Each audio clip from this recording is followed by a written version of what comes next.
জঙ্গল এবং পাহাড়ে ঘেরা, চারপাশে জঙ্গল এবং পাহাড়ে ঘেরা এক অদ্ভুত রহস্যময় ছোট শহর। ভুলক্রমে কেউ একবার এই শহরে আসলে সেই শহরের গোলকধাঁধার মধ্যে আটকে যায় আর কখনোই সেই শহরের গোলকধাঁধা থেকে বের হতে পারে না। এখানে আরও একটা বিপদ রয়েছে। সন্ধ্যা নামলেই একদল পিশাচ মানুষের রূপ ধারণ করে জঙ্গল থেকে বেরিয়ে আসে। এরা প্রিয় মানুষের রূপ ধারণ করে, মানুষকে তাদের কথার ছলে বশীভূত করে ফেলে। এরপর মানুষদের উপর খুব ভয়ঙ্করভাবে আক্রমণ করে পুরো দেহ ছিন্নভিন্ন করে দেয়। সেখানে বিদ্যুতের ব্যবস্থা থাকলেও নেই কোনো টেলিযোগাযোগ ব্যবস্থা। বাইরের পৃথিবী থেকে সম্পূর্ণ বিচ্ছিন্ন একটা জায়গা। আসুন এরকমই একটা অদ্ভুত শহরের এবং সেখানকার বাসিন্দাদের ভয়াবহ জীবন ধারণের গল্প শুনে আসি। প্রায় সন্ধ্যা ঘনিয়ে এসেছে, তাই ঘন্টা বাজিয়ে সবাইকে বাড়ি ফিরতে অ্যালার্ট করে দিচ্ছিল এখানকার শেরিফ বয়েড স্টিভেন্স। শেরিফ বলতে মূলত সরকারি কর্মকর্তা বা অভিভাবককে বোঝায়। বয়েড স্টিভেন্স এখানকার অভিভাবক। তিনি সবার সিকিউরিটি এবং সেফটির খেয়াল রাখেন। এই শহরটা হলো একটা অদ্ভুত এবং রহস্যময় শহর। এই শহরে বসবাসকারী কেউ ইচ্ছে করে এখানে আসেনি, বরং পথ ভুলে মানুষ এই শহরে চলে আসে এবং একটা গোলকধাঁধার মাঝে আটকে পড়ে। একবার কেউ এখানে চলে এলে বাকিটা জীবন সে আর এই শহর থেকে বের হতে পারে না। এখানে সবচেয়ে ভয়ঙ্কর যে ব্যাপারটা রয়েছে তা হলো সন্ধ্যা নামলেই একদল পিশাচ মানুষের রূপ ধারণ করে জঙ্গলের ভেতর থেকে বেরিয়ে আসে। তারা মানুষকে বাইরে পেলেই আক্রমণ করে এবং খেয়ে বডিটা ছিন্নভিন্ন করে ফেলে। আর এই জন্যই স্টিভেন্স রোজ সন্ধ্যার আগে ঘন্টা বাজিয়ে সবাইকে অ্যালার্ট করে দেয় যে বাড়ি ফেরার সময় হয়ে গেছে। আবার বাড়ি ফিরেও যে স্বস্তি আছে তা কিন্তু না। এখানে প্রতিটা বাড়ির দরজায় একটা বিশেষ পাথর ঝোলানো আছে। এই পাথরটা রক্ষা কবচের কাজ করে। এটা থাকলে পিশাচগুলো আর ভেতরে ঢুকতে পারে না। কিন্তু কেউ যদি ভুলক্রমে ঘরের জানালা বা দরজা রাতের বেলা খোলা রাখে তাহলে এই পাথরের কার্যকারিতা নষ্ট হয়ে যায় এবং পিশাচেরা সে বাড়ির মানুষের উপরে আক্রমণ করে। যাই হোক, সন্ধ্যার আগে সবাই বাড়ি ফিরলেও ফ্রাঙ্ক নামের একজন বারে অতিরিক্ত মদ খেয়ে বেহুশ হয়ে পড়ে থাকে। বার ম্যানেজার তাকে ডেকেও তুলতে পারে না, ফলে সে বাড়ির দরজা বন্ধ করে দিয়ে ভেতরে চলে যায়। এদিকে ফ্রাঙ্কের স্ত্রী এবং মেয়ে তার জন্য অপেক্ষা করেও যখন সে না ফেরে তখন তারা দরজা জানালা বন্ধ করে বাড়ির ভেতরে ঢুকে পড়ে। রাতে ফ্রাঙ্কের স্ত্রী দরজায় ঝোলানো পাথরটা ঠিক আছে কিনা চেক করে দেখে। রাতে যখন তারা শুতে যাবে তখন ফ্রাঙ্কের মেয়ে মেগান জানালার বাইরে থেকে তার দাদির ডাক শুনতে পায়।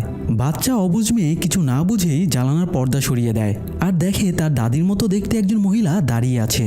আদতে এটা পিশাচ ছিল। সে মেগানের দাদির রূপ ধরে এসেছে। মেগানের মা যতক্ষণে ঘটনা টের পায় ততক্ষণে মেগান জানালা খুলে দেয় আর পিশাচটা তাদের ওপরে ঝাঁপিয়ে পড়ে। সকালে ফ্র্যাঙ্ক যখন বাড়ি ফিরে সে বাড়ির সামনে অনেক মানুষ দেখে হকচকিয়ে যায়। তখন স্টিভেন্স বেরিয়ে এসে ফ্র্যাঙ্ককে গালাগাল এবং মারধর করতে শুরু করে। সে ফ্র্যাঙ্কের কলার চেপে ভেতরে নিয়ে যায় এবং স্ত্রী সন্তানের বীভৎস লাশ দেখায়। স্টিভেন্স এর জন্য ফ্র্যাঙ্ককেই দায়ী করে। তার কেয়ারলেসের কারণেই তার ফ্যামিলিকে হারাতে হলো। স্টিভেন্স ডেপুটি শেরিফ কেনিকে নির্দেশ দেয় ফ্র্যাঙ্ককে গ্রেপ্তার করার জন্য। পরবর্তীতে তাকে এই অপরাধের জন্য শাস্তির আওতায় আনা হবে। এরপর স্টিভেন্স ফ্র্যাঙ্কের বাড়ির পাথরটা তুলে নিয়ে বেরিয়ে যায়। এদিকে ম্যাথিউস ফ্যামিলির জিম ম্যাথিউস তার স্ত্রী তাবিথা, মেয়ে জুলি এবং ছেলে ইথানকে নিয়ে একটা আরভি কারে করে ট্যুরে বেরিয়েছিল। কিন্তু জঙ্গলের রাস্তায় জিম একটা গাছ উপড়ে পড়ে থাকতে দেখে গাড়ি থামিয়ে দেয়। সামনে যাওয়ার আর পথ না থাকায় জিম বেশ হতাশ হয়ে যায়, কারণ তাদের আবারও অনেকখানি পথ ঘুরে যেতে হবে। বাধ্য হয়ে গাড়ি নিয়ে তারা আবারও পেছনের পথে ঘুরে যায়। অন্যদিকে স্টিভেন্স পাশের এক কলোনিতে ছেলের সাথে দেখা করতে যায়। এখানে দুটো গ্রুপ রয়েছে। একটা গ্রুপ শেরিফ স্টিভেন্সের নিয়ন্ত্রণে থাকে, অন্য একটা গ্রুপ শহরের পাশের কলোনিতে স্বাধীনভাবে বসবাস করে। এই স্বাধীন গ্রুপটাকে মূলত ডোনা নামের এক মহিলা নিয়ন্ত্রণ করে। তো স্টিভেন্স ছেলের সাথে দেখা করার জন্য ডোনার পারমিশন নেয়। স্টিভেন্সের ছেলে অ্যালিস বাবাকে তেমন একটা পছন্দ করে না, তাই আলাদা হয়ে এই কলোনি হাউসে স্বাধীনভাবে বসবাস করে। স্টিভেন্স ছেলেকে গতরাতের ঘটনা বর্ণনা করে আর তার সাথে শেরিফ হিসেবে সার্ভিসে জয়েন করতে বলে। কিন্তু অ্যালিস বাবার প্রস্তাব প্রত্যাখ্যান করলে স্টিভেন্স হতাশ হয়ে বেরিয়ে আসে। এদিকে জিম গাড়ি নিয়ে এই শহরে ঢুকে পড়ে। সে কিভাবে এখানে চলে আসলো সেটা বুঝতেও পারে না।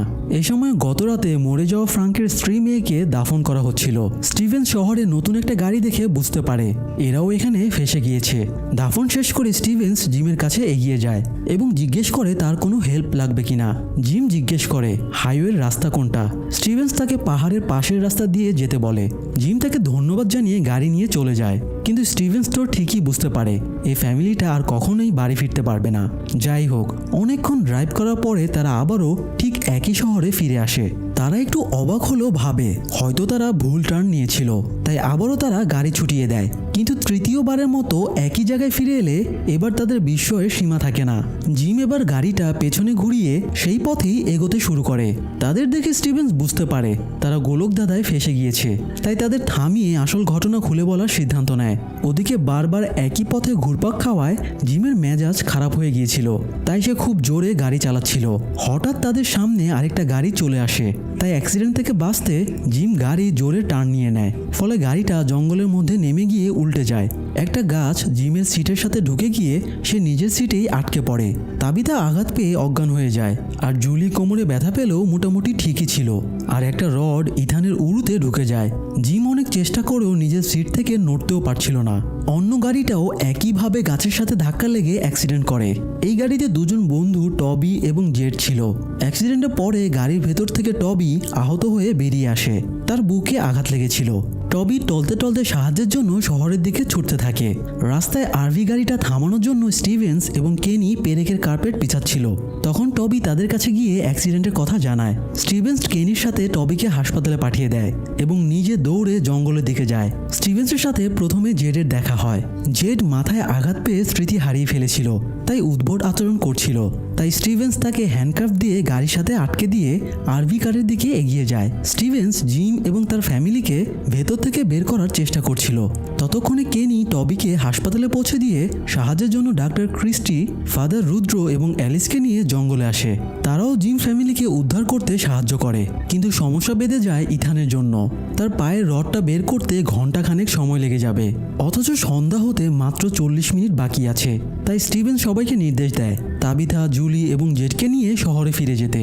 স্টিভেন্স, জিম এবং ক্রিস্টি আরভি কারের ভেতরেই ইথানের কাছে রাত কাটিয়ে দেবে। স্টিভেন্সের কাছে যেহেতু ফ্রাঙ্কের বাড়ি থেকে আনা পাথরটা ছিল, তাই সেটা আরভি কারের দরজায় ঝুলিয়ে দিলে তারা ভেতরে সেফ থাকতে পারবে। এদিকে আবার আরেক অঘটন ঘটে যায়। টবিকে হাসপাতালে ভর্তি করে রেখে আসা হয়েছিল। টবির পাশে এই সময় সারা মায়ার্স নামের একটা মেয়ে বসেছিল। এমনিতে সারা ভালো মেয়ে, কিন্তু সে একটা অদৃশ্য অশুভ শক্তির বশীভূত ছিল, যে ব্যাপারে শুধুমাত্র সে এবং তার ভাই নাথান জানতো। তো টবিকে সেবা করার সময় সারার উপরে সেই অশুভ শক্তিটা ভর করে এবং টবিকে হত্যা করার নির্দেশ দেয়। ফলে সারা একটা স্ক্রুড্রাইভার টবির ঘাড়ে ঢুকিয়ে দিয়ে তাকে মেরে ফেলে। অন্যদিকে ঘটে যায় আরও এক অঘটন। স্টিভেন্স এবং কেনি রাস্তা থেকে পেরেকের কার্পেটটা সরাতে ভুলে গিয়েছিল। ফলে সবাইকে নিয়ে শহরে ফেরার পথে তাদের গাড়িটা পেরেকে লেগে পাংচার হয়ে যায়। তাই গাড়ি থেকে নেমে তারা কলোনি হাউসের দিকে দৌড়াতে শুরু করে। এদিকে স্টিভেন্স আরভি গাড়ির সেফটির জন্য গাড়ির ভেতরে থাকা কাপড়গুলো দিয়ে সব জানালা ঢেকে দিচ্ছিল। তখন সে দেখতে পায় মানুষের ছদ্মবেশে পিশাচেরা জঙ্গলের ভেতর থেকে বেরিয়ে আসছে। একটু পরে পিশাচেরা বাইরে থেকে মানুষের কণ্ঠস্বরে ডাকতে শুরু করে। জিম মানুষ ভেবে গাড়ির দরজা খুলে দিতে যাচ্ছিল, কিন্তু স্টিভেন্স তাকে বাধা দেয়। জিম না বুঝে স্টিভেন্সের সাথে হাতাহাতি শুরু করে দেয়। স্টিভেন্স কোনোভাবে জিমকে চেপে ধরে এবং বোঝায় এরা মানুষ না। ওদিকে বাকিদের পালাতে পালাতে বেশ অন্ধকার হয়ে যায়। কলোনি হাউসের ভেতর থেকে তাদের দেখে একজন ভাবে এরা হয়তো পিশাচের দল, তাই সে ঘন্টা বাজিয়ে সবাইকে অ্যালার্ট করে দেয়। বাইরে থেকে তারা অনেক ডাকাডাকি করলেও কেউ দরজা খোলে না। ততক্ষণে বাইরে একদল পিশাচও চলে আসে এবং জুলির নাম ধরে ডাক দেয়। জুলি প্রায় হ্যালোসিনেট হয়ে গিয়েছিল। তখন কেনি একটা পিশাচের উপরে গুলি চালায়। এতে ভেতরের মানুষেরা বুঝতে পারে বাইরে যারা আছে তারা আসলেই মানুষ। তাই ডোনার নির্দেশে দরজা খুলে দেওয়া হয় এবং সবাই ভেতরে ঢুকে পড়ে। তবে ডোনা নতুন আসা তাবিথা, জুলি এবং জেডকে ভরসা করতে পারছিল না, তাই তাদের যাচাই করার জন্য তাদের হাত বেঁধে দেয়। পরবর্তীতে অবশ্য তাদের মুক্ত করে দেওয়া হয়। এদিকে আহত ইথানের জ্ঞান ফিরে আসে এবং সে ব্যথায় কুঁকড়ে ওঠে। ক্রিস্টি তাকে শান্ত করার জন্য সেডাটিভ ইঞ্জেকশন দেয়। এরই মধ্যে আবার পিশাচেরা গাড়ির উপরে উঠে তোলপাড় করতে শুরু করে। ক্রিস্টি এতে খুবই বিচলিত হয়ে পড়ে। স্টিভেন্স ক্রিস্টিকে মানসিকভাবে সাপোর্ট দিয়ে শান্ত করে এবং ইথানের ওপরে ফোকাস রাখতে বলে। একটু পরে পিশাচদের অত্যাচার থেমে যায়। তখন স্টিভেন্সের সহযোগিতায় ক্রিস্টি ইথানের উরু থেকে রডটা বের করে ফেলে। যদিও ইথান প্রচণ্ড যন্ত্রণায় ছটপট করছিল, কিন্তু শেষ পর্যন্ত তারা কাজটা করতে সক্ষম হয়। ক্রিস্টি ইথানকে একটা স্যালাইন দিয়ে দেয় যাতে সে দ্রুত সুস্থ হয়ে যেতে পারে। এ সময় তার জিমের সাথে টুকটাক কথা হয়। ক্রিস্টি জানায় সে পুরোপুরি ডাক্তার না, সে মেডিকেলের 3rd ইয়ারের স্টুডেন্ট ছিল, আর সেই সময় সে এখানে আটকে পড়েছিল। এখন সেই এখানে ডাক্তারের দায়িত্ব পালন করছে। জিম জানায় সে সে একজন ইঞ্জিনিয়ার। এদিকে সারা টবিকে খুন করে বাড়ি ফিরে গোছলে ঢোকে। সে নিজের কৃতকর্মে খুব অনুতপ্ত ছিল। সে নিজের ইচ্ছেতে এগুলো করে না। বাইরে থেকে তার ভাই নাথান ডাক দিলে সারা টাওয়েল জড়িয়ে কাঁদতে কাঁদতে বাইরে বেরিয়ে আসে এবং ভাইকে জড়িয়ে ধরে কাঁদতে শুরু করে। নাথান বাথরুমে উকি দিয়ে সারার রক্তমাখা পোশাক দেখে বুঝে যায় সারাকে দিয়ে অদৃশ্য শক্তিটা আবারও খুন করিয়েছে। নাথান বোনকে সাপোর্ট দিয়ে বলে সে সব সামলে নেবে। অন্যদিকে আরভিকারে ক্রিস্টি একটু ঘুমিয়ে পড়েছিল। একটা দুঃস্বপ্ন দেখে তার ঘুম ভেঙে যায়। তখন স্টিভেন্স জানায় চিন্তার কিছুই নেই, সকাল হয়ে গেছে, তাই তারা এখন সেফ। একটু পরে কেনি, ফাদার রুদ্র, তাবিথা এবং জুলি তাদের নিতে আসে। তারা গাড়িতে করে প্রথমে সবাইকে কলোনিতে নামিয়ে দেয়। তারপরে ফাদার রুদ্র, কেনি এবং ক্রিস্টি হাসপাতালে আসে।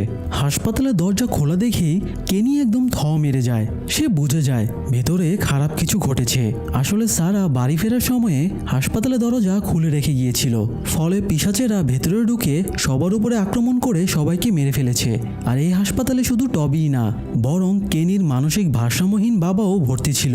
কেনি ভেতরে গিয়ে বাবার নিথর ছিন্নভিন্ন দেহটা জড়িয়ে ধরে কাঁদতে শুরু করে। এদিকে ইথান অনেকটাই সুস্থবোধ করছিল। বোন জুলি তার সাথে খেলা করছিল, কিন্তু ইথান বারবার বাইরে তাকাচ্ছিল। জুলি জিজ্ঞেস করে সে বাইরে কি দেখছে। ইথান মিথ্যা করে বলে কিছু না। আসলে ইথান তার সমবয়সী সাদা ড্রেস পরা একটা ছেলেকে দেখতে পায়, যেটা সে ছাড়া আর কেউই দেখতে পায় না। তাই সেই ব্যাপারটা গোপন করে রাখে। একটা থমথমে পরিবেশ নিয়ে সেদিনটা কেটে যায়। পরের দিন মাঝরাতে দীর্ঘক্ষণ অজ্ঞান থাকার পরে জেডের জ্ঞান ফেরে। জ্ঞান ফিরতেই নিজের হাত পা বাঁধা দেখে সে ছটফট করতে শুরু করে। তখন ডোনা গিয়ে তাকে শান্ত করে। এরপর সকালে জেডের কাছে সে পুরো ঘটনা এক্সপ্লেন করে। একদিনের জন্য স্মৃতি ভুলে থাকায় জেডের এসবের কিছুই বিশ্বাস হচ্ছিল না। সে বিরক্ত হয়ে বাইরে বেরিয়ে যায় এবং একজনের সাইকেল ধার নিয়ে শহরে ঘুরতে বের হয়। কিছুক্ষণ পরে সে ডাইনার রেস্তোরাঁটা দেখতে পেয়ে সেখানে খেতে ঢুকে পড়ে। এদিকে ফাদার রুদ্র, জিম এবং তাবিথাকে নিয়ে তাদের নতুন থাকার জায়গা দেখানোর জন্য বের হয়। পথের রাস্তার পাশে একটা বাক্সের মতো দেখতে পেয়ে তাবিথা জিজ্ঞেস করে এটা কি। ফাদার জানায় এটাকে তারা বক্স বলে। এখানকার সমস্ত নিয়ম এবং আইনই হলো নিজেদের প্রোটেক্ট করা, কিন্তু কেউ যদি সেই নিয়ম ভাঙে এবং তার জন্য কারোর প্রাণ চলে যায় তাহলে তার জন্য শাস্তির বিধান রয়েছে। আর সেই শাস্তি হলো তাকে এক রাত রক্ষা কবচ পাথর ছাড়াই এই বক্সে কাটাতে হবে। যদিও এখন পর্যন্ত কাউকে এই পানিশমেন্ট দেওয়া হয়নি, তবে আজ রাতে ফ্রাঙ্ককে প্রথমবারের মতো এই পানিশমেন্ট দেওয়া হবে, কারণ ফ্রাঙ্কের অবহেলার জন্যই তার স্ত্রী এবং মেয়েকে পিশাচদের হাতে মরতে হয়েছে। যাই হোক, এরপরে ফাদার জিম এবং তাবিথাকে ফ্রাঙ্কের ফাঁকা বাড়িতে নিয়ে যায়। লরেন এবং মেগান মরে যাওয়ার পরে বাড়িটা এখনও ফাঁকাই রয়েছে। ফাদার জিমদের বাড়িটা থাকার জন্য দেয়, কিন্তু তাবিথা মেগানের রুমে রক্তের ছড়াছড়ি দেখে আতঙ্কে বেরিয়ে যায় আর বলে সে কিছুতেই এখানে থাকতে পারবে না। তখন জিম তাকে কোনো রকমে বুঝিয়ে শান্ত করে। এদিকে ইথান এখন টুকটাক হাঁটতে পারছে। অ্যালিস তাকে একটা ওয়াকিং ক্রাচ বানিয়ে দিয়েছে। সেটা দিয়ে সে হাঁটতে হাঁটতে কলোনি হাউসের পেছনের দিকে চলে আসে। সে মূলত তার দেখা ছোট ছেলেটিকে খুঁজছিল। তখন তার ভিক্টরের সাথে দেখা হয়ে যায়। ভিক্টর কিছুটা পাগলা কিচিমের, তার যা মনে চায় সে ওটাই করে। এই মুহূর্তে সে একটা গাছ নিয়ে গবেষণা করছে। তার ধারণা এই গাছটা হাঁটাচলা করতে পারে। ভিক্টরের অদ্ভুত কাণ্ড দেখে ইথান তাকে এটা সেটা নিয়ে প্রশ্ন করতে থাকে। এতে ভিক্টর বেশ বিরক্ত হয়ে যায় এবং ইথানকে চলে যেতে বলে। ইথান চলেই যাচ্ছিল, কিন্তু তার আগে জিজ্ঞেস করে ভিক্টর সেই সাদা ড্রেস পরা ছেলেটাকে দেখেছে কিনা। ইথান কখনো ছেলেটাকে কলোনির ভেতরে যেতে দেখেনি, তাই ওর ধারণা ছেলেটা এদিকে কোথাও থাকে। ইথানের মুখে অদৃশ্য ছেলেটির কথা শুনে ভিক্টর বেশ হকচকিয়ে যায়। আর কেউ না জানলেও ভিক্টরও এই ছেলেটার ব্যাপারে জানতো। তারা এই ব্যাপারে বিস্তারিত কথা বলার আগেই সেখানে জুলি চলে আসে এবং ইথানকে ধমক দিয়ে ভিক্টরের কাছ থেকে চলে আসতে বলে। ইথান চলে যাওয়ার সময়ে ভিক্টর তাকে বলে ছেলেটির সাথে আবার দেখা হলে ইথান যেন ভিক্টরের পক্ষ থেকে হাই বলে দেয়। ইথান খুশি মনে জুলির কাছে চলে যাওয়ার পরে জুলি তাকে কড়া করে বলে দেয় সে যেন ভিক্টরের কাছ থেকে দূরে থাকে, কারণ সে একটা পাগল। যাই হোক, এদিকে জেড নাস্তা সেরে বাইরে বেরিয়ে শহরটা ঘুরে দেখছিল। তখন সে একটা পাতাল ঘর দেখতে পায়। সে সাইকেল রেখে ভেতরে ঢোকে এবং একটা দরজা খুলতেই দেখে একটা লাশের উপরে পাথর চাপা রয়েছে। লাশটা হঠাৎ তার দিকে তাকিয়ে চিৎকার করে ওঠে আর ঘটনার আকস্মিকতায় জেড চমকে উঠে ছিটকে পড়ে। দ্বিতীয়বার চোখ মেলতেই সে দেখে সেখানে কেউই নেই। সবটাই তার মনের ভুল। তবে সে দেয়ালে একটা অদ্ভুত সিম্বল দেখতে পায়, যদিও সে সিম্বলের অর্থ বুঝতে পারে না। এরপর সে বের হয়ে আবারও শহরে ফিরে আসে। ফিরে এসে জেড দেখে ফাদার শহরের সবাইকে নিয়ে নিয়ে মিটিং ডেকেছে। শহরে নতুন আসা মানুষগুলো এখানে সিদ্ধান্ত নেবে তারা মূল শহরে থাকতে চায় নাকি কলোনি হাউসে থাকতে চায়। জিম, তাবিথা এবং ইথান মূল শহরে থাকার জন্য বেছে নেয়, কিন্তু জুলি জানিয়ে দেয় সে কলোনি হাউসে থাকবে। এই নিয়ে তাবিথা অনেক বিরোধিতা করে, কিন্তু তাতে লাভ হয় না। এখানে সবার নিজেদের মর্জি মাফিক চলার স্বাধীনতা রয়েছে, তাই জুলির কলোনিতে থাকার সিদ্ধান্তকে মেনে নেওয়া হয়। এই সময় আজ রাতে ফ্রাঙ্কের শাস্তির ব্যাপারেও আলোচনা হয়। এইসব দেখে জেডের সবকিছু ছেলে মানুষই ব্যাপার মনে হয়। সে উচ্চস্বরে হাসতে শুরু করে। তখন স্টিভেন্স রেগে গিয়ে তাকে কলার ধরে মিটিং থেকে বের করে দেয়। এরপর কেনি জেডকে নিয়ে কবরস্থানে যায় এবং টবির লাশ দেখায়। টবির লাশ দেখার পরে জেড কিছুটা হুঁশে ফেরে এবং কাঁদতে শুরু করে। কিছুক্ষণ পরে সন্ধ্যা নেমে আসে। সবার উপস্থিতিতে ফ্রাঙ্ককে বক্সে রেখে আসা হয়। যদিও স্টিভেন্সের এটা করার ইচ্ছে ছিল না, কিন্তু ফাদারের নির্দেশ। ফ্রাঙ্ককে ক্ষমা করে দিলে শহরের বাকিরাও প্রতিনিয়ত রুলস ভঙ্গ করবে, তাই ফ্রাঙ্ককে শাস্তি দিতেই হবে। এই জন্য স্টিভেন্স অনিচ্ছা সত্ত্বেও ফ্রাঙ্ককে বক্সের ভেতরে ঢুকিয়ে দরজা আটকে দেয়। তারপরে যে যার মতো চলে যায়। জিম, তাবিথা এবং ইথানকে নিয়ে ফ্রাঙ্কের বাড়িতে শিফট করে। কেনি নিজের বাড়িতে জেডকে জায়গা দেয়। কলোনি হাউসে সবাই আনন্দের সাথে জুলিকে স্বাগত জানায়। একটু পরেই অন্ধকার নামে। পিশাচেরা ফ্রাঙ্কের বক্সটা ঘিরে ধরে এবং তার উপরে আক্রমণ করে তাকে ছিন্ন ভিন্ন করে দেয়। শহরের বুকে আরও একটা বিভীষিকাময় রাত কেটে যায়। সকালে স্টিভেন্স বক্স থেকে ফ্রাঙ্কের লাশটা বের করে একটা হ্যান্ড ট্রলিতে ঢেকে কবরস্থানে নিয়ে যায়। পথে তার সাথে জিম এবং ইথানের দেখা হয়।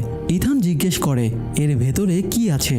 স্টিভেন্স তাকে মিথ্যা উত্তর দিয়ে লাশটা কবরস্থানে নিয়ে গিয়ে ফাদারকে সমর্পণ করে। আর জিম ইথানকে নিয়ে রেস্তোরাঁয় ঢুকে। সারা তাদেরকে স্বাগত জানায়। এই রেস্তোরাঁটা কেনির মা মিসেস লিউ চালায়, আর সারা তাকে কাজে হেল্প করে। তো যাই হোক, ইথানকে প্যানকেক খেতে দেওয়া হয়।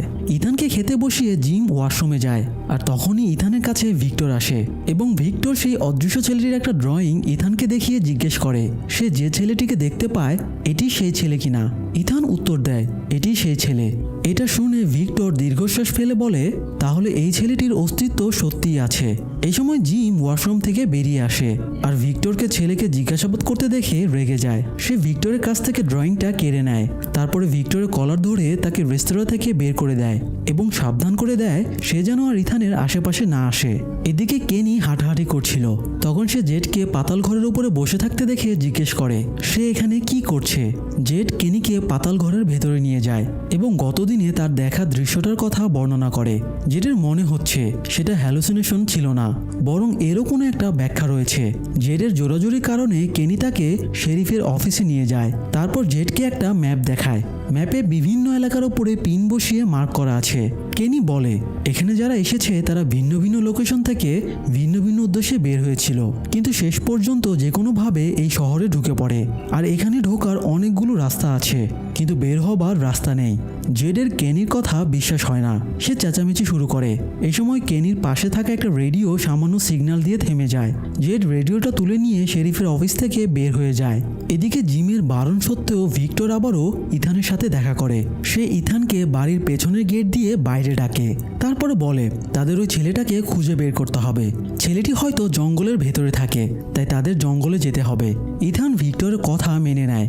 ভিক্টর ইথানের হাঁটার সুবিধার্থে ক্রাসটা ফেলে দিয়ে একটা লাঠি ধরিয়ে দেয়। এরপরে তারা জঙ্গলে ঢুকে পড়ে। কিছুক্ষণ হাঁটার পরে তারা সে ছেলেটিকে হেঁটে যেতে দেখে, তাই তারাও দ্রুত ছেলেটির পিছু নেয়। কিছুটা যেতেই তারা একটা ফারোয়ে ট্রির সামনে এসে পড়ে। এই গাছের একটা অদ্ভুত ব্যাপার আছে। এই গাছের কোটরে একটা গর্ত বা গুহার মতো থাকে। যদি সেই গর্তে কিছু ফেলা যায় তাহলে সেটা অলৌকিকভাবে আকাশ থেকে পড়ে। ভিক্টর ইথানকে ব্যাপারটা দেখানোর জন্য একটা পাথরের চিহ্ন এঁকে গাছের কোটরে ফেলতেই পাথরটা আবারও আকাশ থেকে পড়ে। ইথান এটা দেখে খুবই অবাক হয়ে যায়। ভিক্টর বলে এই ব্যাপারটা মানুষের ক্ষেত্রেও ঘটে।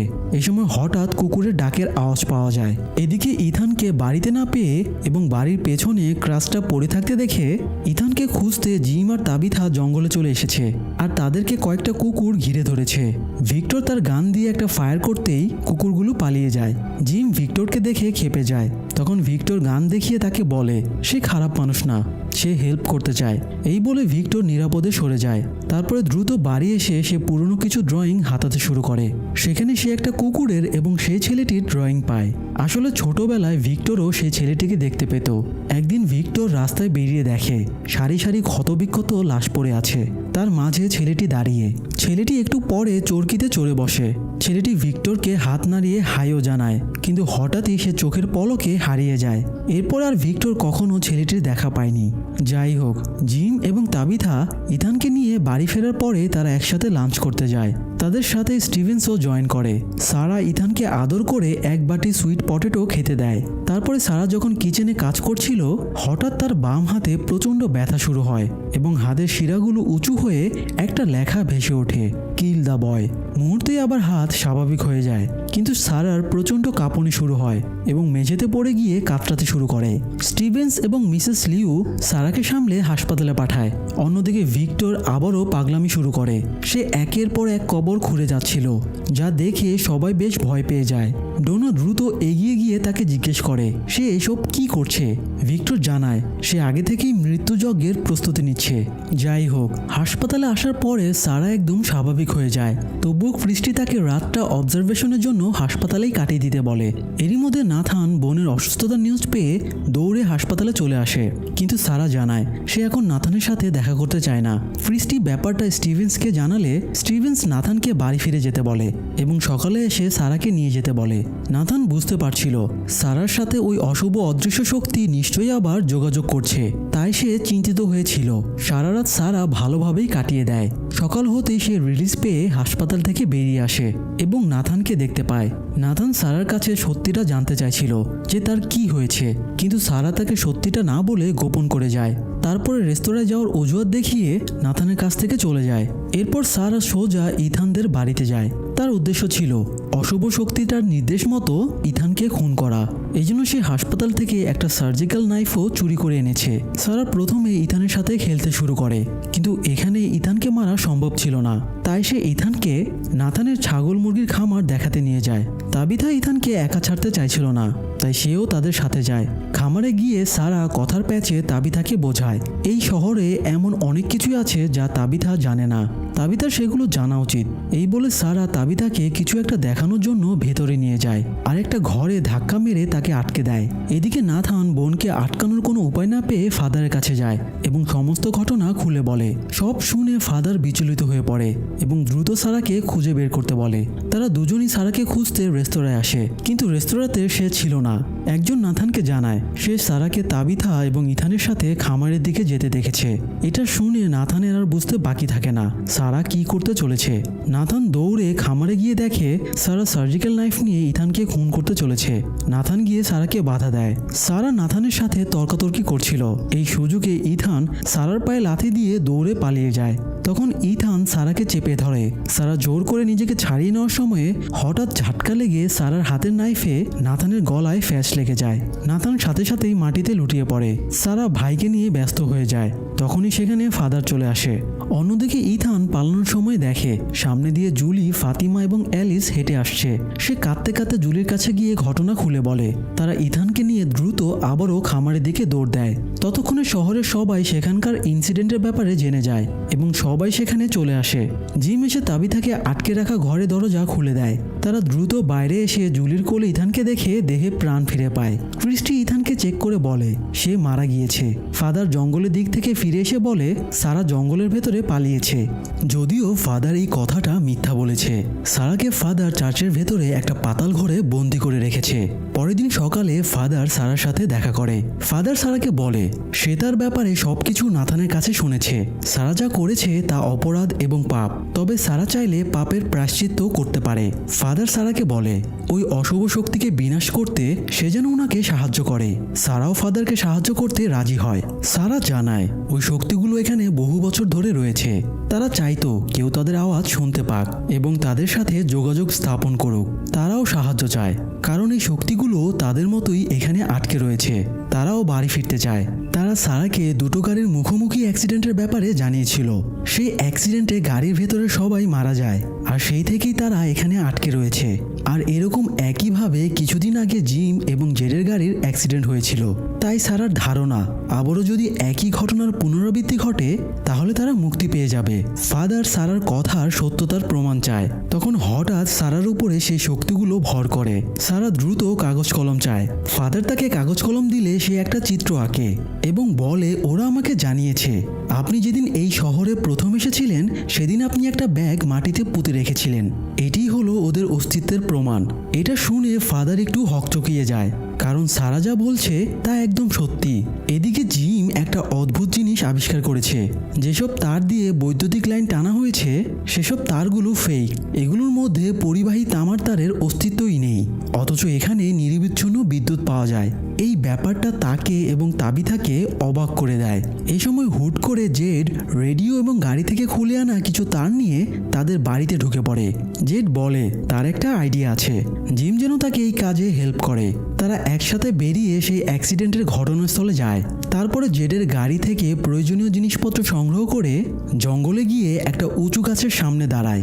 আসলে তারা রেডিও এবং অ্যান্টিনার মাধ্যমে বাইরের মানুষের কাছে রেডিও সিগন্যাল পাঠাতে চাইছিল, যাতে তারা নিজেদের অবস্থানের জানান দিয়ে সাহায্য চাইতে পারে। জেড জিমকে গাছে তুলে দেয় অ্যান্টিনারটা গাছের ডগায় বসানোর জন্য। এই সময় জেডের হঠাৎ হ্যালুসিনেশন হয়। সে হঠাৎ দেখে গাছ থেকে রক্ত বের হচ্ছে। সে উপরে তাকিয়ে দেখে গাছে অসংখ্য লাশ ঝুলে আছে, আর সেই লাশগুলো থেকে রক্ত চুইয়ে পড়ছে। এই সময় জঙ্গল থেকে একজন লোক বেরিয়ে এসে তার উপরে গুলি চালাতে শুরু করে। জেড প্রাণ বাঁচাতে দৌড় দেয় এবং হোঁচট খেয়ে পড়ে যায়। তখন লোকটা তার পেটে বন্দুকের বেয়ানোট ঢুকিয়ে দেয়। জেড ব্যথায় কুঁকড়ে ওঠে। তখনই জিম গাছ থেকে নেমে এসে তাকে ডাকতে শুরু করে এবং বলে জেড যা দেখছে তা সত্যি না। জেড নিজের হ্যালুসিনেশন কাটিয়ে উঠতেই জিমের সাথে খারাপ ব্যবহার করে। জেড সেখান থেকে বেরিয়ে রেস্তোরাঁতে চলে যায় এবং আপন মনে সেদিন পাতাল ঘরে দেখা সিম্বলটা আঁকতে থাকে। সিম্বলটা মিসেস লিউ দেখার পরে জেডকে স্টোর রুমে নিয়ে যায়। তারপর একটা ডায়েরি বের করে জেডকে দেখায়। এই ডায়েরিতে একদম হুবহু সিম্বল আঁকা রয়েছে। এটা দেখে জেডের বিস্ময় যেন কাটছিলই না। এদিকে বাবা মারা যাওয়ার পর থেকে কেনি ফ্রাস্ট্রেশনে ভুগছিল, তাই তাকে সান্ত্বনা দিতে স্টিভেন্স তার কাছে যায়। কেনি স্টিভেন্সকে তেমন একটা পাত্তা দিচ্ছিল না। তখন স্টিভেন্স তার নিজের ব্যাপারে একটা সত্যি কথা জানায়। স্টিভেন্স জানায় সে অসুস্থ। তার পার্কিনসনস নামের একটা অসুখ আছে। এই অসুখের কারণে একটা পর্যায়ে মানুষ প্যারালাইজড হয়ে যায়, আর এই অসুখের প্রভাব অলরেডি তার শুরু হয়ে গেছে। তার এখন প্রায় হাত কাঁপে। সে আস্তে আস্তে হাতের কার্যকারিতা হারিয়ে ফেলেছে। তার কাছে আর খুব বেশি সময় নেই, তাই সে এই সময়টুকু কাজে লাগাতে চায়। সে এখানকার মানুষদের নিজেদের বাড়ি ফিরিয়ে দেওয়ার পথ খুঁজে বের করবে, কিন্তু সেটা তখন সম্ভব হবে যখন তার জায়গায় নতুন কেউ এই শহরের দায়িত্ব নেবে, অর্থাৎ যখন কেউ নতুন শেরিফের দায়িত্ব নেবে। স্টিভেন্স চায় তার পরবর্তীতে কেনি শেরিফের দায়িত্ব নিক। সব শোনার পরে কেনি স্টিভেন্সের কথা মেনে নেয়। যাই হোক, রেডিও সিগন্যাল পাঠানোর ব্যর্থ অভিযান শেষ করে জিম বাড়ি ফিরে দেখে ঘরের দেয়াল ভাঙা, মেঝে ভাঙা। তাবিথা বেসমেন্টে খোঁড়াখুড়ি করছে। তাবিথাকে কারণ জিজ্ঞেস করলে সে বলে সে বিদ্যুতের উৎস খোঁজার চেষ্টা করছে। সে দেখেছে বিদ্যুতের লাইনগুলো মাটির নিচে চলে গিয়েছে, তাই সে খুঁড়ে আসল উৎস পর্যন্ত পৌঁছানোর একটা ট্রাই মেরে দেখবে। তবে তাবিথা জিমকে এটার চেয়েও শকিং আরেকটা জিনিস দেখায়। সেটা হলো একটা ব্রেসলেট। তাবিথা আজ কিছু জিনিসপত্র রাখতে মিসেস লিউয়ের স্টোর রুমে গিয়েছিল। সেখানে সেই ব্রেসলেটটা পেয়েছে। এই ব্রেসলেটটা তাবিথা নিজের হাতে জিমের জন্য বানিয়েছিল। আর আশ্চর্যের ব্যাপার হলো এটা অনেক বছর আগে জুলির জন্মের সময়ে হাসপাতালে হারিয়ে গিয়েছিল। সেই ব্রেসলেটটা এখানে স্টোর রুমে কিভাবে এলো, এই রহস্যের জট সে কিছুতেই খুলতে পারছে না। জিম বলে এটা হয়তো একই রকম দেখতে অন্য কোনো ব্রেসলেট, কিন্তু তাবিথা তাকে একটা চিহ্ন দেখায় যেটা ব্রেসলেট বানানোর সময়ে হয়ে গিয়েছিল। সেই চিহ্নটাতে প্রমাণ হয়ে যায় এটা তাদেরই ব্রেসলেট। এই রহস্যটা জিমকেও এবার ভাবিয়ে তোলে। এদিকে ফাদার সারার আঁকা চিত্রটা নিয়ে সেখানে যায় যেখানে সে ব্যাগটা পুঁতে রেখেছিল। ফাদার অনেক বছর পরে আবার ব্যাগটা মাটি খুঁড়ে উঠিয়ে আনে। ব্যাগের ভেতর থেকে একটা ওয়াইনের বোতল, একটা রক্তমাখা শার্ট আর একটা কসমো চকলেট বেরিয়ে আসে। ফাদার মিলিয়ে দেখে সারা কাগজে যে চিত্রটি এঁকেছে সে একই চিত্র চকলেটের র্যাপারের গায়ে রয়েছে। ফাদার হতভম্ব হয়ে সেটা হাতে ধরে বসে থাকে। ফাদার ব্যাগটা নিয়ে স্টিভেন্সের কাছে যায়। ফাদার স্টিভেন্সকে বলে সারাকে সে বন্দি করে রেখেছে। এটা শুনে স্টিভেন্স ফাদারের উপরে রেগে যায় এবং গান পয়েন্ট করে জিজ্ঞেস করে সে নিয়ম কেন ভাঙলো। যে অপরাধে ফ্রাঙ্ককে বক্সে রেখে মৃত্যুদণ্ড দেওয়া হয়েছিল সেই একই শাস্তি সারারও প্রাপ্য। অথচ দুদিন কেটে গেল ফাদার তাকে কেন বাঁচিয়ে রেখেছে। ফাদার স্টিভেন্সকে শান্ত করে বলে সারা তাদের ঘরে ফেরার চাবিকাঠি হতে পারে। সারার সাথে যেহেতু অদৃশ্য কোনো শক্তির কানেকশন রয়েছে, তাই তারা সারার মাধ্যমে ঘরে ফেরার রাস্তা খুঁজে বের করতে পারবে। এরপর ফাদার স্টিভেন্সকে সারার সমস্ত ঘটনা খুলে বলতে শুরু করে। এদিকে কলোনি হাউসে সবাই পার্টিতে মেতে উঠেছিল। আজ ফাতিমার কলোনিতে আসা 1 বছর পূর্ণ হলো। এই উপলক্ষেই মূলত এই পার্টিতে সবাই অনেক আনন্দ করছিল। সেখানে ড্রিঙ্কেরও ব্যবস্থা ছিল। কেভিন নামের একটা ছেলে ড্রিঙ্ক করে উপরের ঘরে চলে যায়। তারপরে জানালার পর্দা সরিয়ে সে দেখতে পায় জানালার বাইরে তার প্রেমিকা জেসমিন দাঁড়িয়ে আছে। আসলে জেসমিনের ছদ্মবেশে ওটা একটা পিশাচ দাঁড়িয়েছিল, কিন্তু কেভিন পিশাচের মায়ের ছলে পড়ে গিয়েছিল। পিশাচটা কথার ছলে কেভিনকে ম্যানিপুলেট করে তাকে দিয়ে জানালাটা খোলায়। পিশাচটা ঘরে ঢুকেই তার আসল রূপে ফিরে আসে এবং কেভিনকে মুহূর্তেই কামড়ে খুবলে মেরে ফেলে। তারপরে পিশাচটা বাকি জানালাগুলো খুলে অন্যান্য পিশাচদেরও ঘরের ভেতরে ঢুকিয়ে নেয়। কিছুক্ষণের মধ্যেই পিশাচেরা একে একে সবার উপরে আক্রমণ করতে শুরু করে। ফলে পুরো কলোনি হাউসে হই হুল্লোড় পড়ে যায়। যে যেভাবে পারে পালাতে শুরু করে। এই সময় জুলি ভিক্টরের ঘরে ছিল। ভিক্টর জানালায় একটা দড়ি বেঁধে বাইরে ঝুলিয়ে দেয়। তারপরে জুলির গলায় একটা ফাইল ঝুলিয়ে দিয়ে দড়ি বেয়ে বাইরে পাঠিয়ে দেয়। তারপরে ভিক্টর বাইরে বেরিয়ে আসে। তখন ভিক্টর সেই অদৃশ্য বাচ্চা ছেলেটাকে আবারও দেখতে পায়। ছেলেটা হেঁটে জঙ্গলের ভেতরে চলে যাচ্ছিল। সেটা দেখে ভিক্টর জুলিকে নিয়ে ছেলেটার পেছনে হাঁটা ধরে। ভিক্টর ভেবেছিল ছেলেটা তাদের বাঁচাতে পথ দেখিয়ে নিয়ে যাচ্ছে। এদিকে বাইরে বেরিয়ে ডোনা সবাইকে গাড়িতে তুলে দ্রুত সেখান থেকে প্রস্থান করে। যদিও ফাতিমা সেখানে থেকে যায়, কারণ সে জুলি আর অ্যালিসকে খুঁজে পাচ্ছিল না। একটু পরে উপরের ঘরের জানালা ভেঙে অ্যালিস বাইরে লাফিয়ে পড়ে। তখন ফাতিমা তাকে দেখতে পেয়ে ছুটে আসে। এই সময় পিশাচেরা চারিদিক থেকে তাদের দিকে তেড়ে আসছিল। তাই ফাতিমা অ্যালিসকে নিয়ে কলোনি হাউসের ভেতরেই একটা ঘরে ঢুকে পড়ে। তারপর সে রক্ষা কবচ পাথরটা দরজায় ঝুলিয়ে দেয়। ফাতিমার সন্দেহ ছিল রক্ষা কবচটা কাজ করবে কিনা। যদিও ভাগ্য ভালো ছিল, এটা কাজ করে যায় এবং তারা পিশাচদের হাত থেকে রক্ষা পায়। অন্যদিকে ভিক্টর জুলিকে নিয়ে পালাতে পালাতে একটা ফারওয়ে ট্রির সামনে উপস্থিত হয়। ভিক্টর জুলিকে গাছটার কোটরে ঢুকিয়ে দেয়। তখনই জুলি নিজেকে একটা গুহার ভেতরে আবিষ্কার করে। সে বুঝতে পারে না এই গুহায় সে কিভাবে এলো। আসলে এই ফারওয়ে গাছটা এরকমই রহস্যময় ছিল।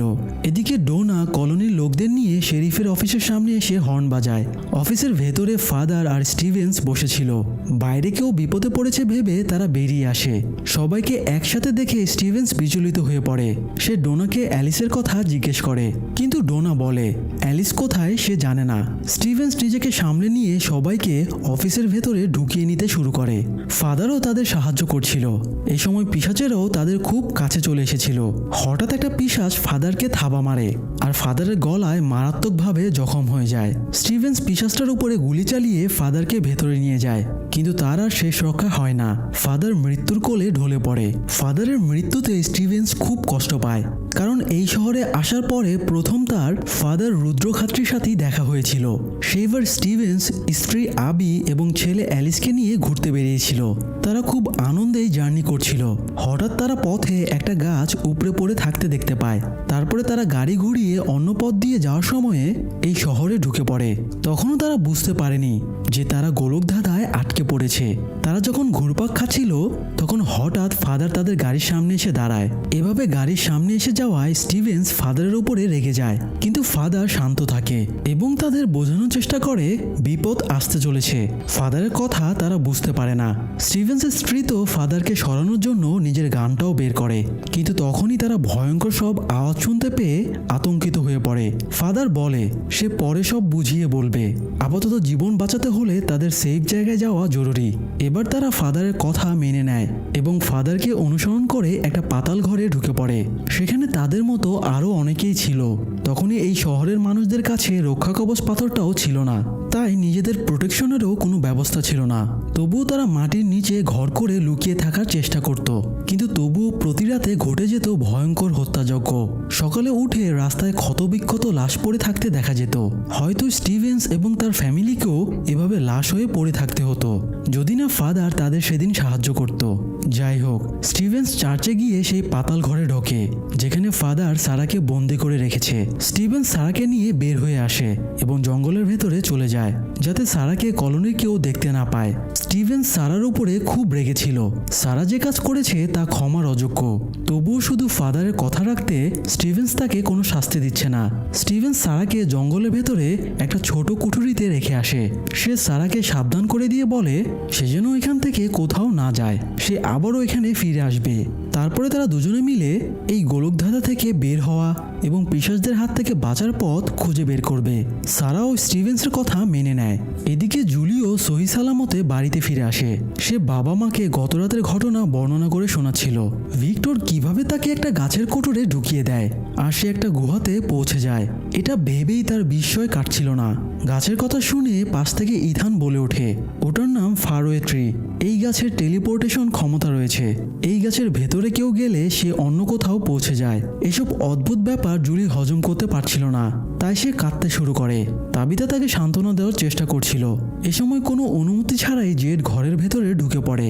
তার এই অভদ্রের মতো কাণ্ডে সবাই রেগে যায়। জিম তাকে ধাক্কা মেরে বাইরে নিয়ে আসে। জেড ক্ষমাটমা চেয়ে বলে সে একটা অবিশ্বাস্য জিনিস খুঁজে পেয়েছে। সে একটা সিম্বল দেখেছিল, সেই সিম্বলটার বাস্তব প্রমাণ সে খুঁজে পেয়েছে। সে স্টোর রুম থেকে পাওয়া ডায়েরিটা জিমকে দেখাতে চায়। এমনকি সে ডায়েরির ভেতরে একটা ফটো পেয়েছে, যে ফটোতে ছোটবেলার ভিক্টরকে দেখা যাচ্ছে। ভিক্টর নিশ্চয়ই এই সিম্বলের সাথে জড়িত, কিন্তু জিমের এসব বুজরুগি কথাবার্তা শোনার কোনো আগ্রহ ছিল না। জিম জেডকে থামিয়ে বলে তার আইডিয়াটা কাজে লেগেছে। জিম রেডিও সিগন্যাল চেক করে দেখেছে, এটা দিয়ে বাইরে সিগন্যাল পাঠানো সম্ভব, কিন্তু এর জন্য আরও উঁচু জায়গা এবং আরও বেশি পাওয়ার সাপ্লাইয়ের প্রয়োজন। আর এই কাজের জন্য তারা কলোনি হাউসটা ইউজ করবে, কারণ এটাই শহরের সবচেয়ে উঁচু জায়গা। কিন্তু কলোনি হাউস তো ডোনার নিয়ন্ত্রণে, তাই তারা ডোনার কাছে পারমিশন চাইতে যায়। ডোনাও তাদেরকে কাজের জন্য পারমিশন দিয়ে দেয়। যাই হোক, স্টিভেন্স সারাকে জঙ্গলে রেখে শহরে ফিরে এসে দেখে ডাইনারের সামনে লোকজন একে অপরের সাথে ঝগড়া করছে। স্টিভেন্স এগিয়ে গিয়ে জানতে পারে গত রাতে কলোনি হাউস থেকে অতিরিক্ত মানুষ মূল শহরে চলে আসায় খাবারের সংকট দেখা দিয়েছে।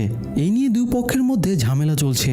স্টিভেন্স সবাইকে বুঝিয়ে শান্ত করে এবং বলে এই সময়ে সবার এক হয়ে চলতে হবে। এবারের মতো তো স্টিভেন্স সবাইকে শান্ত করে ফেলে, কিন্তু তার সন্দেহ জাগে এরা হয়তো আবার ঝামেলা শুরু করবে। তাই সে এই গোলকধাঁধা থেকে বের হওয়ার পথ খুঁজতে যাওয়ার সিদ্ধান্ত স্থগিত করে। কিন্তু তার এই প্ল্যান কেনির পছন্দ হয় না। সে খুব রেগে যায়। পিশাচেরা প্রতি রাতে তাণ্ডব চালিয়ে যাচ্ছে। তাদের দমাতে না পারলে এই শহরে আর একটা প্রাণেরও অস্তিত্ব থাকবে না। আর তাদের দমানোর উপায় স্টিভেন্সকেই খুঁজে বের করতে হবে। এতদিন ধরে তারা যে রক্ষা কবচ পাথরটা ইউজ করত, সেই পাথর কোনো স্থায়ী সমাধান না। এই পাথর থাকা সত্ত্বেও যে তারা নিরাপদ না, তা গত রাতের কলোনি হাউসের ঘটনাই প্রমাণ করে দেয়। কেনি স্টিভেন্সের সাথে রাগারাগি করে বেরিয়ে যায়। এই সময় সেখানে ডোনা উপস্থিত ছিল। ডোনা জিজ্ঞেস করে তারা কি নিয়ে কথা বলছে। স্টিভেন্স তার কথার উত্তর দেয় না, তবে তার অতীতের কথাগুলো মনে পড়ে, যখন সে নতুন নতুন এই শহরে এসেছিল। স্টিভেন্স এখানে এসে সবার মসিও হয়ে উঠেছিল। সেই প্রথম জঙ্গল থেকে একটা ছাগল ধরে এনেছিল এবং সবাইকে খাবারের জোগানের ব্যবস্থা ও উপায় বাতলে দিয়েছিল। শুধু তাই না, তারা যে রক্ষা কবচ পাথরটা ইউজ করে সেটাও স্টিভেন্সই খুঁজে পেয়েছিল। একদিন স্টিভেন্স জঙ্গলের ভেতরে গিয়েছিল। সে চলার পথে গাছগুলোতে মার্ক করে রেখেছিল, যাতে আবারও সেই পথ ধরে শহরে ফিরতে পারে। হঠাৎ সে একটা কুকুর দেখতে পায়। তার মনে হয় এটা কারো পোষা কুকুর, তাই সে কুকুরটাকে কাছে ডাকে। কুকুরটা তার কাছে যায় ঠিকই, কিন্তু একটা আওয়াজ পেয়ে কুকুরটা দৌড়াতে শুরু করে। স্টিভেন্সও কুকুরটার পিছু নেয়, কিন্তু একটা পর্যায়ে কুকুরটা চোখের আড়াল হয়ে যায়। তখন স্টিভেন্স খেয়াল করে সে জঙ্গলের অনেক ভেতরে ঢুকে গিয়ে পথ হারিয়ে ফেলেছে। পথ খুঁজতে খুঁজতে সন্ধ্যা নেমে আসে। সেই সাথে বেরিয়ে আসে পিশাচের দল। তাদের কাছ থেকে বাঁচতে পিছু হটতে হটতে স্টিভেন্স একটা গুহার ভেতরে পড়ে যায়। সে তো ভেবেছিল এটাই তার জীবনের শেষ মুহূর্ত, কিন্তু বিস্ময়করভাবে পিশাচগুলো তাকে কিছু না করেই চলে যায়। এতে সে বেশ অবাক হয়ে যায়। সে ভাবতে থাকে এখানে কি এমন আছে যার কারণে পিশাচেরা তাকে কিছু না করে চলে গেল। তখন সে বিচিত্র ধরনের পাথর দেখতে পায়। এই পাথরগুলোর গায়ে কোনো সিম্বল আঁকা আছে। স্টিভেন্স এভাবেই কাকতালীয়ভাবে এই রক্ষা কবচ আবিষ্কার করে ফেলে। তবে এরপরে তার জীবনের একটা করুণ ঘটনা ঘটে।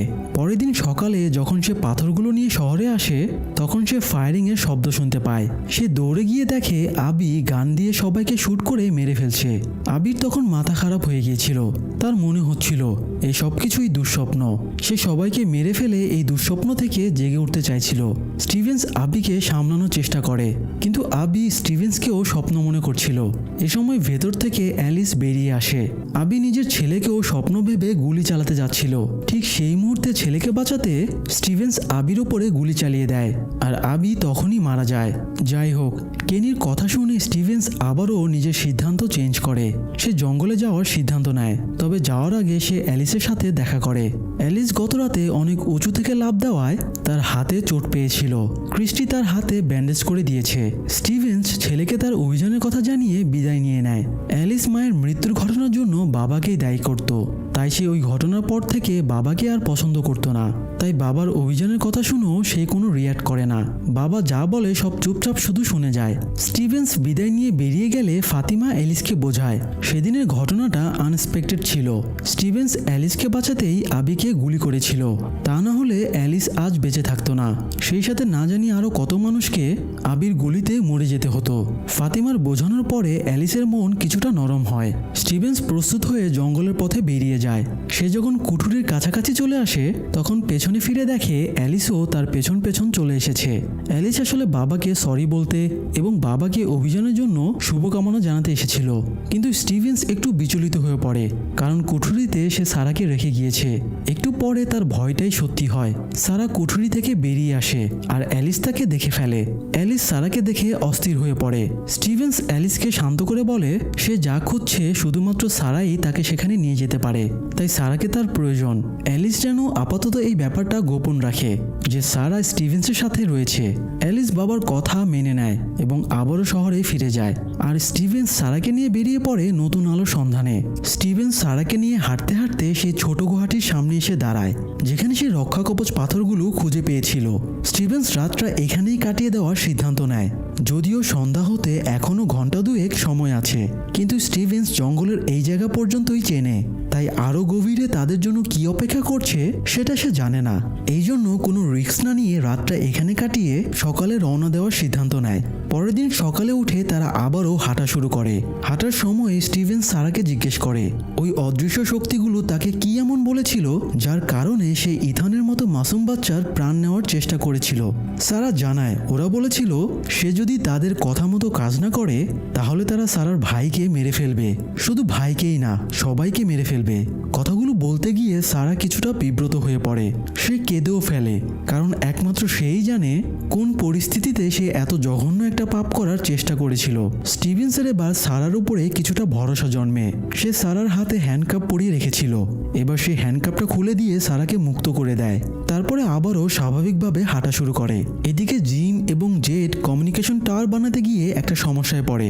তাদের কাছে রেডিও সিগন্যাল পাঠাতে পর্যাপ্ত পাওয়ার সাপ্লাইয়ের জন্য ব্যাটারি ছিল না।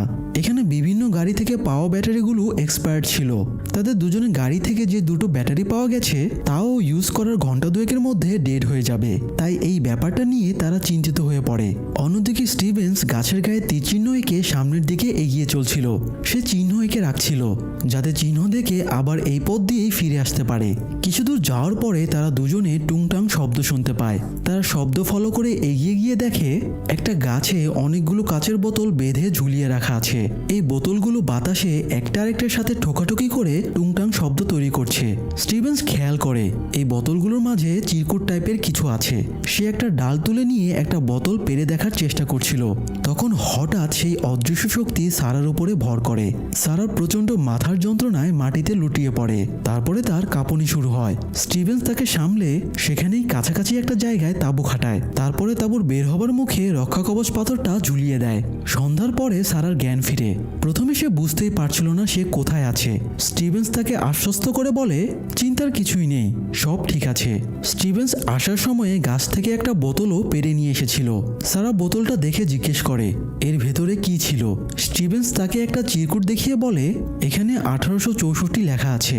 তার ধারণা প্রতিটা বোতলের মধ্যেই এরকম কিছু লেখা আছে। যাই হোক, সারা স্টিভেন্সকে বলে তাদের এখানে আসা উচিত হয়নি। এবার তার সাথে একজন মহিলা কানেক্ট করেছিল। মহিলাটি খুব চিল্লাচ্ছিল। মহিলাটি বলেছিল সে ভুল ছিল, তাদের এখানে আসাটা একদমই উচিত হয়নি। সেই সাথে মহিলাটি একটি অদ্ভুত কথাও বলেছিল, সেটা হলো মিস্টার ফিশ এবং লবসকে বলো আমি ভুল ছিলাম। এই কথাটা শুনে স্টিভেন্স একদম হকচকিয়ে যায়, কারণ মিলিটারিতে থাকার সময় স্টিভেন্সের নিকনেম এটাই ছিল। তার বিস্ময় কাটতে না কাটতেই হঠাৎ তাঁবুর সামনে খসমসের শব্দ শোনা যায়। এরপরে কোনো কিছু তাদের তাঁবুর উপরে ঝাঁপিয়ে পড়ে এবং তোলপাড় শুরু করে দেয়, যেন সবকিছু লণ্ডভণ্ড করে ফেলবে। যদিও একটু পরে তোলপাড় থেমে যায়। রক্ষাকবচ পাথরটা নিচে পড়ে গিয়েছিল। স্টিভেন্স সেটা তুলে দ্রুত আবার তাঁবুতে ঝুলিয়ে দেয়। তখন আবার তারা আরেকটা বিস্ময়ের সম্মুখীন হয়। প্রথমে একটা আওয়াজ শোনা যায়, তারপরে একটা তীব্র আলো ঝলকানিতে চোখ ধাঁধিয়ে দেয়। একেবারে দিনের মতো তীব্র আলো, যদিও তারা বুঝতে পারে না এই আলোর উৎস কি, শুধু বিস্ময়ে নির্বাক হয়ে বসে থাকে। সকালে যখন তারা তাঁবু থেকে বের হয় তখন দেখে পুরো এরিয়াটা মাকড়সার জালে ছেয়ে গেছে। এরকম অদ্ভুত দৃশ্য তারা কখনোই দেখেনি। এদিকে সকাল হতেই জেড জিমের বাড়িতে ঢুকে পড়ে। তাকে খুব উচ্ছ্বসিত দেখাচ্ছিল, কারণ পাওয়ার সাপ্লাইয়ের ব্যবস্থা সে করে ফেলেছে। জেড কোনো একটা গাড়ির ভেতর থেকে একটা হেয়ার ড্রায়ার খুঁজে নিয়ে এসেছে। এখানে পুরো শহরে কোনো প্লাগ নেই, সবকিছু অটোমেটিক চলে, এমনকি টেবিল ল্যাম্পের সাথেও কোনো বৈদ্যুতিক তারের কানেকশন নেই। তবুও জেড একটা উপায় খুঁজে বের করেছে। জেড জিমের বাড়ির টেবিল ল্যাম্পটা নেয়, তারপর সে ল্যাম্প থেকে বাল্বটা খুলে ফেলে। তারপরে হেয়ার ড্রায়ারের তারের শেষ অংশ ল্যাম্পের হোল্ডারের ভেতরে রাখে। এরপর সে বাল্বটা আবারও হোল্ডারে বসিয়ে দেয়।